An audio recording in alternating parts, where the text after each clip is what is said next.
Okay, so Wakanda Forever, Ryan Coogler and company, the Marvel Universe, Black Panther 2, sort of.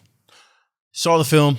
I have my thoughts. I have my review. I'm going to bring it to you next on That Guy Talks Movies. Black Panther, Wakanda Forever.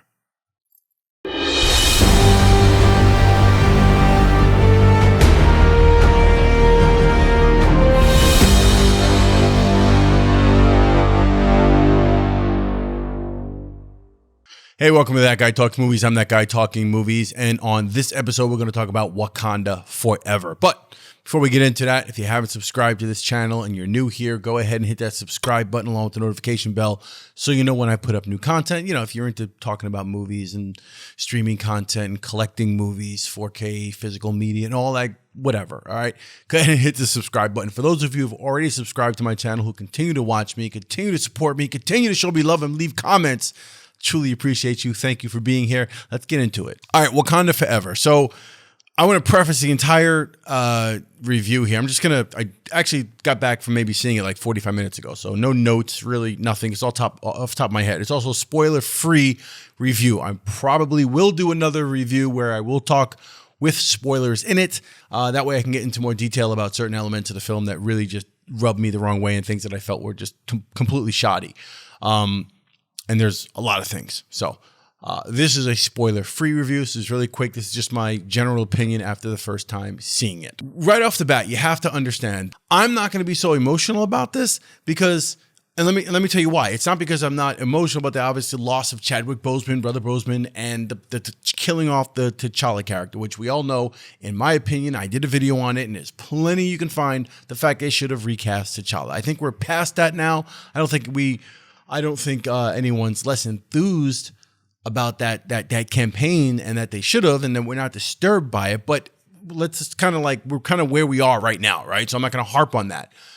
But I want to point out that many people are going to review this film, going into the film with a lower expectation and a certain amount of negativity to begin with because they didn't recast T'Challa. I am going into it with that same thing, but at the same point, I'm kind of putting that to the side and saying, I'm going to watch this as a movie. I'm going to watch this as a Marvel movie, expect what I expect, and call it a day and see if it's a good film. That's how I'm going into this. Now, with that said, separating myself from any particular connection to wanting the comic book to T'Challa to live on in this Black Panther storyline in the Marvel Universe, separating from that and just saying, I'm just going to go see a movie and see if it's any good. That's more the perspective I'm coming at with this really quick review. So just keep that in mind. I think that this film has a couple of highlights, and I can probably just say them. Again, this is a spoiler-free review. I can just say the things that I like right away. Angela Bassett has always been one of the most lovely women ever on screen. She's got a gravitas about her and she's absolutely, to play a queen, to play a goddess is like, she could just wake up and be that, right? That's who she is. And I freaking love her. And in this movie, she definitely delivers performances that are worthy of nominations and award season and her getting recognition. I mean, not that she's not been recognized, but she's truly, I think in this film, she's one of the saving parts of the film. Letitia Wright, yes, love her. I've always liked her. I liked her since a Black Mirror episode way back, and this is before Black Panther, I'm pretty sure. I just thought she was really cute, but the problem with that is she comes off as like 9 years old most of the time in this film. So while I find her charming and witty, and I like the fact that they made her this genius of Wakanda, she's like, I can't always see her in a reality, like in a situation, because she looks like someone's 9-year-old little sister. So there's that. I think Winston Duke, as usual, is fantastic in the moments when he's on screen. I think costume design here was fantastic. The guy who played Namor, the god of the water people, not Atlanteans, the water people, I thought he was pretty good. There were some moments, I think the CGI and special effects are still lacking. I said that about the first Black Panther. It just didn't feel like a fully fleshed out visual effects effort, right? I think the emotional things, I actually meant to talk about this first because I was going into the whole T'Challa thing. I think the emotional strings that are pulled here in this film is also part of its saving grace, right? Like, and I I want to say this just the right way so it doesn't sound like I'm not being an ass about this, but I feel like it's also a pretty, I don't want to say simple or cheap, but it's pretty easy way to garner emotional response to your film when you're dealing with such a tragedy to begin with, and you can sort of get the right strings being played in order to bring that emotional response to the screen. Did I make any sense? I hope you understand what I'm saying. I'm saying that there are emotional parts of this film, obviously, right? Because of the loss of Chadwick Boseman, the way it's written into the story and the events that take place that are particular to that play on your emotions, right? So I'm saying that in like a good way, but I also think it was, it's one of the only things it's one of the things that saves the film. Other than that, I think from a story perspective, from a screenwriting perspective, there were a shit ton of just terrible ideas and mistakes here. I will not get into any, again, it's not a spoiler review, so I'm not going to talk about certain elements and certain things that I could, analyze as being good or bad, or hey, that was a good idea, or hey, I'm looking forward to this. I'm just going to leave that alone until I do the other review.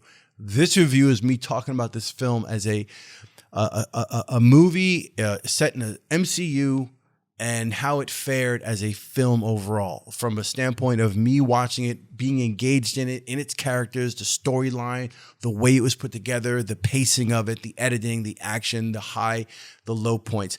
This did not do it for me in any of those regards. It had emotional weight because of, again, the obvious reasons. There were some stellar performances. It's beautiful to look at as far as my beautiful sisters, Lupita, right? As far as Letitia, right? As far as Angela Bassett, right?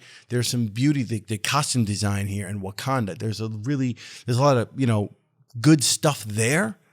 But beyond that, there's no movie. There's no real bad guy, right? The bad guy that they made the bad guy, I don't think really was a bad guy. And, I know that from a writing perspective, when you have a bad guy that you can sympathize with, that makes a really good bad guy. In this case, it was confusing. It wasn't quite right. There's some just really bad writing choices in this film. Whoever wrote it, and I should probably know that if I'm reviewing the movie, but I don't know if Coogler wrote the script by himself or there were other people. I'm sure there were other people involved, and it just didn't work for me. So I'm going to do another review on this film that will be more detailed, and I'll actually back up or rather get into more explanation as to why I thought it was particularly bad or the script and the story were bad, all right? And that's it. So look forward to that review. This one is me just giving you my initial reaction after seeing it for the first time. No spoilers here. Just telling you that I think overall as a film, it's got its moments. It's not a horrible film, but if you judged it, if there was nothing that pulled on your heartstrings, right? If there was none of that, if there was no loss of Chadwick Boseman, let's just say it was a character dying in a movie, whatever it was. If it weren't for those moments, you wouldn't view this film as, wow, oh my God, that was spectacular. It just wasn't. It wasn't. So we have to separate those into parts. I almost don't want to do that, but it's necessary. And it would seem you'd be forcing the effort if you didn't separate those elements. And if you're liking the film or giving the film high praise because of those few elements, because you feel, that possibly a slight justice was done in the way they handled the loss of Brother Boseman, or you weren't as disappointed as you thought you would be because of what they did and how they handled T'Challa and the loss of T'Challa and what's to happen next, right? If you feel that way about it, then great. But as a movie overall, come on, let's be real. There's no way anyone watched this and thought that it was a coherent story. It was a sloppy story. There were multiple things happening, side characters, just a lot of stuff that just didn't hold any weight. Anyway, I'm rambling now. I gave you my take on it, my initial review. Make of it what you will. If you've seen the movie, all right, and you think I'm batshit crazy, let me know. All right, or if you totally agree with me, let me know in the comments below. I'd love to hear from you. I want to hear your. I've said it before that the best thing with reviews and what I really wish were doing were more conversational things, more podcasts where I'm talking to people about a film as opposed to me just talking to a camera. I prefer a conversation. I want to argue it out with someone. Tell me your points. Tell me what I missed, right? That's important. So go ahead and leave it in the comments. Definitely before you leave, like the video and hit the subscribe button again if you haven't subscribed. And I will see you on the next one. Again, I'm going to do a spoiler version that gets a little more in detail about the elements that I thought did not work, what I didn't like, why I didn't like it. So look out for that. All right. And I'll see you on the next one. Peace.